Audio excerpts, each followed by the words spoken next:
एक गांव में रामू नाम का एक किसान रहता था। वह बहुत ही ईमानदार और भोला भाला था। वह सदा ही दूसरों की सहायता करने के लिए तैयार रहता। एक बार की बात है, शाम के समय वह शौच के लिए खेत की ओर गया। शौच करने के बाद जैसे ही वह घर की तरफ लौटा, अरहर काटने के बाद खेत में बचा हुआ डंठल उसके पैर में गड़ गया। उसने सोचा कि यह किसी और के पैर में गड़े, इससे अच्छा है कि इसे मैं ही उखाड़ दूं। उसने जोर लगाकर खूंटी को उखाड़ दिया। खूंटी के नीचे उसे कुछ सोने की अशरफियां दिखाई दी।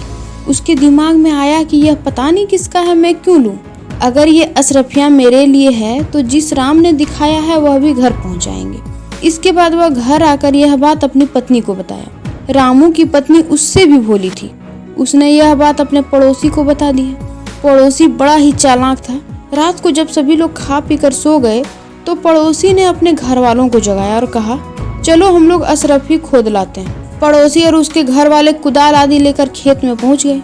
उन्होंने बताई हुई जगह पर खोदा। सभी अबाक थे क्योंकि वहां एक नहीं पांच धातु का पात्र था, पर सब में अशरफियां नहीं बल्कि बड़े बड़े बिच्छू थे।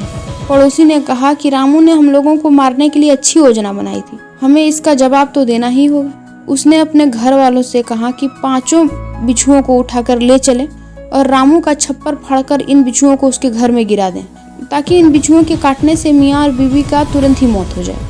घर वालों ने वैसा ही किया और रामू के छप्पर को फाड़कर बिच्छुओं को उसके घर में गिराने लगा। जब ये बिच्छू घर में आते थे तो अशरफी बन जाते थे। सुबह सुबह जब रामू उठा तो उसने अशरफियों को देखा। उसने भगवान को धन्यवाद दिया और अपनी पत्नी से कहा, देखी, देने वाला जब भी देता छप्पर फाड़ के।